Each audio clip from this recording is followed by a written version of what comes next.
정부의 국방개혁 정책으로 군부대가 대거 사라지면서 지방 소멸 위기에 처하자 도내 접경 지역 군수들이 처음으로 협의회를 구성하고 공동 대응에 나섰습니다. 철도노조가 오늘부터 무기한 파업에 돌입하면서 ITX 청춘열차 운행에 차질이 빚어지며 이용객들이 큰 불편을 겪고 있습니다.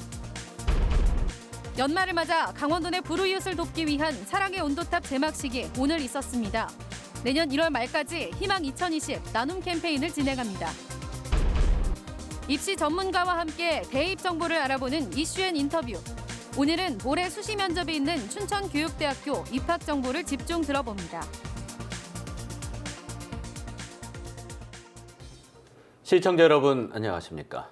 철도노조가 오늘부터 무기한 파업에 돌입하면서 ITX 청춘열차 운행에 차질이 빚어지고 있습니다.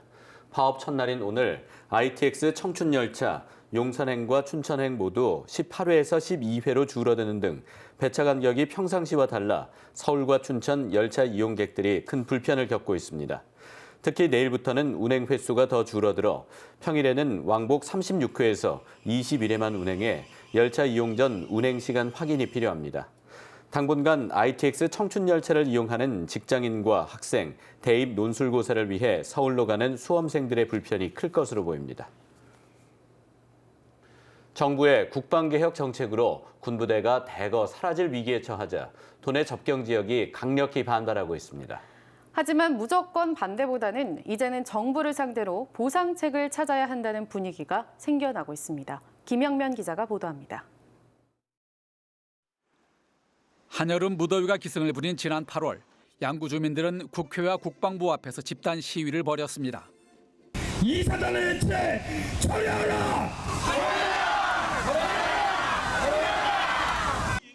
정부의 국방개혁 2.0 계획에 따라 양구에 주둔 중인 이 사단이 해체될 것으로 알려지면서 주민들이 이를 저지하기 위해 상경 집회를 연 것입니다. 이 같은 반대에도 불구하고 현재 이 사단 장병들은 대부분 양구를 떠난 것으로 알려졌습니다. 정부 방침대로라면 철원, 화천, 양구, 인제, 고성 등 도내 5개 접경 지역에서는 2만 5천여 명의 군인이 줄게 됩니다. 경제의 중요한 축을 담당하고 있는 군인이 이렇게 빠져나가면 그야말로 지역 소멸의 우려가 커지는 것입니다. 주민들의 반대에도 불구하고 군부대 해체가 현실화되자 이제 주민들 사이에서는 더 이상의 반대보다는 그 이후에 생존 전략을 모색해야 한다는 쪽으로 분위기가 변하고 있습니다. 이 같은 분위기는 강원도 접경지역 협의회 창립 총회에서도 그대로 나타났습니다. 27사단 해체 반대 투쟁 하시지 마시라고 얘기했습니다. 어차피 다 해체가 되는 과정에서 국방개혁 2.0은 바위의 계란치기라고 제가 말씀을 드렸습니다. 그동안 각 지역별로 산발적인 반대 목소리를 내던 도내 5개 접경 지역이 접경지역 협의회를 만들고 공동 대응 방안 마련에 나섰습니다. 도내 접경지역 군수들은 창립 선언문을 통해 정부의 현실적인 보상 방안을 촉구했습니다. 부지의 무상 양연화 교환, 각종 규제를 극복할 수 있는 특례 조항을 삽입하는 등의 과감한 조치가 포함돼야 할 것이다. 협의회는 앞으로 정기적인 모임을 통해 창립 총회에서 밝힌 다양한 요구사항을 관철하기 위한 해결 방안을 모색할 계획입니다. MBC 뉴스 김영면입니다. 지난 4월 발생한 고성 속초 산불에 대한 경찰 수사 결과가 나왔습니다. 전기 관련 복합적 하자가 빚어낸 인재라는 결론인데 이재민들은 경찰과 검찰의 수사가 미흡하다며 반발하고 있습니다. 이용철 기자가 보도합니다. 지난 4월 고압선이 끊어지면서 발생한 전기 불꽃에서 시작된 고성 속초 산불은 산림 1267헥타르를 잿더미로 만들고 천여 명의 이재민이 발생했습니다. 경찰이 지난 8개월의 수사 결과를 발표했습니다. 국과수 감정 결과를 바탕으로 전선 자체의 노후, 부실 시공, 부실 관리 등의 복합적 하자로 전선이 끊어진 것으로 봤습니다. 업무상 실화 등의 혐의로 한 전 직원 등 9명을 기소 의견으로 검찰에 송치했습니다. 하지만 관련자들에 대한 구속영장 신청이 검찰에서 기각된 것으로 알려지면서 이재민들의 공분을 사고 있습니다. 경찰과 검찰은 이재민들을 2번 울리는 어처구니 없는 수사 결과를 발표하였다. 지금이라도 책임자 즉각 구속하라. 경찰은 전신주 관리 소홀 등 전기 배선 관련 안전관리 문제점들에 대해 유관기관에 통보했습니다. 이곳은 산불이 발생한 곳입니다. 산불 이후 이곳에 있던 전봇대는 담장 바깥으로 옮겨졌습니다. 한전은 2년 전 점검과 수리가 힘든 곳에 있는 전신주를 옮길 계획을 세웠지만 그대로 놔뒀다 산불 발생 후 이전한 겁니다. 설비 안전 기준을 강화하는 등 사후 약방문식 대책을 내놨습니다. 또 이재민 보상에도 성실히 임하겠다고 고개를 숙였습니다.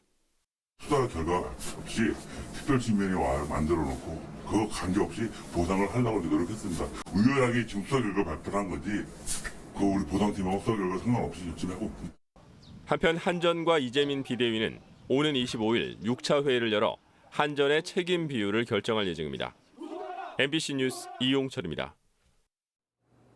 전북 익산 장전마을에 집단 암 발병이 인근 비료 공장과 관련이 있다는 환경부 발표가 얼마 전 있었는데요.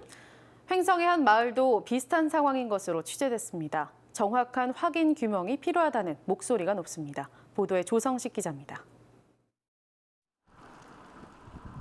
횡성의 한 농촌마을, 이곳에 사는 정양아 씨의 아내는 최근 골수암 판정을 받았습니다.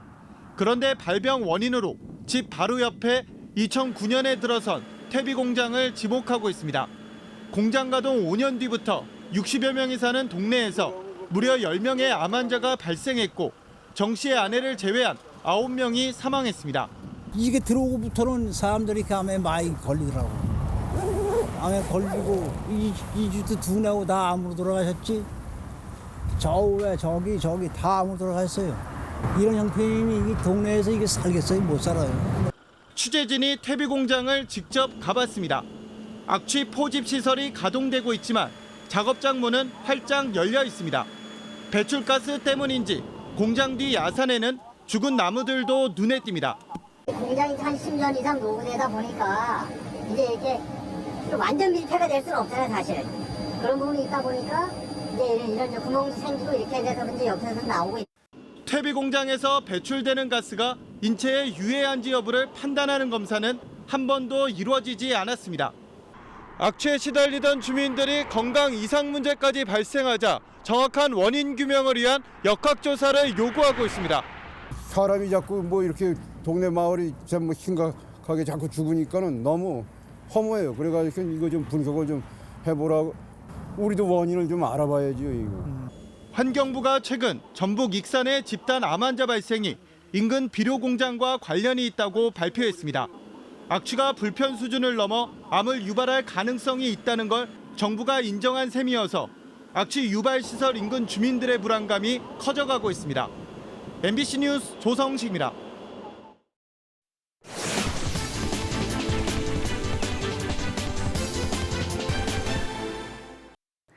입시 전문가를 모시고 대입 정보를 듣는 이슈 인터뷰 시간입니다. 오늘은 춘천교육대학교 류지영 입학처장 나오셨습니다. 어서 오세요. 안녕하세요. 춘천교대는 모레 수시 면접이 진행이 되는데요. 면접 반영 비율이 꽤 높습니다. 평가하는 입장에서 어떤 점을 주로 보시나요? 네, 춘천교대 면접은 교직 적성 면접과 교직 인성 면접입니다. 수시에서는 면접 반영 비율이 60%입니다. 평가위원 3명과 학생 1명씩 진행하게 됩니다. 먼저 교직 적성 면접은 교육 관련 기사나 이슈에 관심을 가지고 자신의 생각을 꼼꼼하게 정리해보는 것이 좋습니다. 전년도 면접에서는 초등학교에서 인공지능을 갖춘 교육용 로봇을 보조교사로 활용하는 것에 대한 두 교사의 입장에 대해서 질문했는데요. 찬성한 교사는 문제 해결력, 비판적 사고력, 창의력과 같은 인지적 영역을 중시한 입장이었고 반대한 교사는 교사와 학생 간의 정서적 상호작용과 교감을 중시하는 입장이었습니다. 어느 한쪽이 옳다는 것은 없습니다. 두 가지 입장에 대해서 자신의 생각을 밝히고 논리적으로 설명할 수 있었다면 좋은 결과가 있었을 것입니다. 네, 그럼 교직 인성 면접은 교사로서 성품을 보는 면접이겠네요. 네, 그렇습니다. 인성 면접은 책임과 성실, 배려와 존중, 협동과 참여의 세 가지 관점에서 미래보다는 과거의 경험에 주목합니다. 따라서 다른 사람을 위해서 무엇인가를 실천한 사례가 있다면 꼼꼼하게 준비하기를 권합니다. 선행상, 봉사상을 받았다면 그 수상 이유를 질문할 수도 있습니다. 자기소개서 3번 문항인 학생 생활 중 배려와 나눔, 협력과 갈등 관리 사례에 대해서 더 자세하게 질문할 수도 있습니다. 그래서 면접 전에 학생부와 자기소개서를 읽어두는 것이 필요합니다. 네, 그러면 정시 지원자들은 어떤 준비를 하면 좋을까요? 네, 이번 정시 지원자들은 선택에 어려움이 있을 것으로 예상됩니다. 이유는 국내 10개 교대와 제주대, 교원대까지 정시 나군에 몰려 있어서 선택의 폭이 아주 좁습니다. 지원자가 분산되다 보니 경쟁률은 2대1 정도로 낮을 것으로 예상됩니다. 교대마다 수학 가형과 과학 탐구 영역의 가산점 제도가 다르니까 이를 잘 활용해야 됩니다. 네, 그렇군요. 앞으로 우리 지역 학생들을 더 많이 뽑기로 했다고 들었는데요. 자세한 설명 부탁드립니다. 네, 전국 초등교원 양성대학 중 최초로 정시 모집에서 지역 인재 전형을 도입합니다. 전년도에는 수시에서만 강원교육 인재 전형이 있었는데요. 이번에는 정시 18명을 포함해서 총 78명을 모집합니다. 전체 모집 인원의 22.5%나 되는데요. 강원도 학생들은 수시와 정시 두 번의 기회를 갖는다는 데 의미가 있습니다. 네, 좋은 정보 감사드립니다. 지금까지 춘천교육대학교 류지영 입학처장님과 함께했습니다. 고맙습니다. 고맙습니다.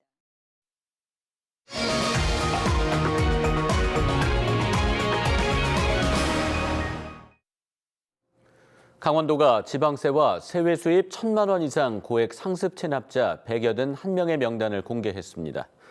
지방세의 경우 개인 130명이 56억 원, 법인 47곳이 42억 원을 체납했고 세외 수입의 경우 개인 3명이 8천만 원, 법인 1곳이 6,300만 원을 체납한 것으로 확인됐습니다.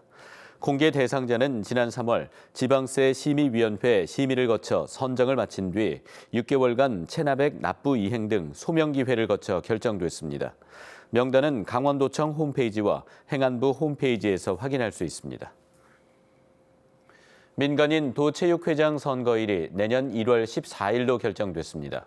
선거일이 결정됨에 따라 입후보자 등록 기간은 내년 1월 2일과 3일 이틀간이며 선거운동 기간은 내년 1월 4일부터 13일까지 열흘간으로 결정됐습니다.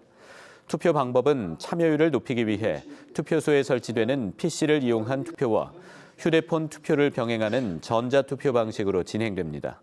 강원도 체육회장 유권자는 도체육회 정회원 대의원 199명, 18개 시군 체육회 대의원 117명 등 총 316명입니다. 연말을 맞아 강원도 내 불우이웃을 돕기 위한 사랑의 온도탑 제막식이 오늘 도내 각급 기관 단체장이 참석한 가운데 춘천 중앙교차로에서 마련됐습니다. 강원도 사회복지공동모금회는 올해 희망 목표액을 102억 8천여만 원으로 정하고 내년 1월 31일까지 희망 2020 남은 캠페인을 진행합니다. 한국전쟁 중 가장 많은 희생자가 발생한 철의 삼각지대 전투 전몰장병의 넋을 기리는 추모제가 원주에서 열렸습니다.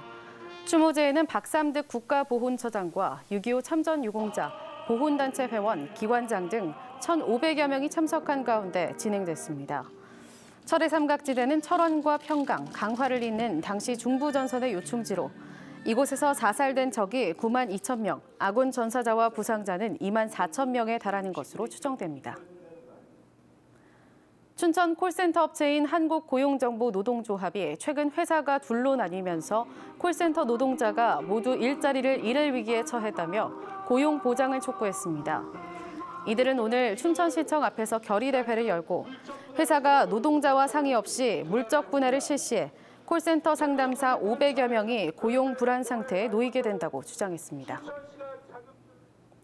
춘천 문화방송은 일본 후쿠이TV, 중국 항저우TV 방송과의 우호협약 체결 25주년을 맞아 우호협력을 한층 강화하는 내용의 조인식을 후쿠이TV에서 가졌습니다. 조인식에서 새 방송사 대표단은 종전과 마찬가지로 프로그램 공동 제작과 사원 교류를 매년 지속적으로 시행하고 뉴미디어 신규 사업 진출을 공동 모색하기로 합의했습니다. 새 방송사는 공동 제작한 프로그램을 인터넷상에서 활용하는 방안 등에 대해 앞으로 구체적인 협의를 해나가기로 했습니다. 다음은 연말 우리 주변의 불우이웃을 돕기 위한 춘천 MBC 사랑의 쌀 나누기에 성금을 보내주신 분들 소개해드립니다.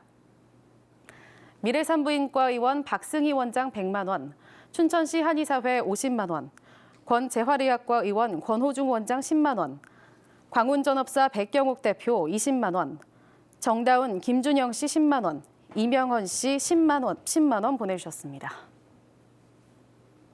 뉴스를 마칩니다. 시청해주셔서 고맙습니다.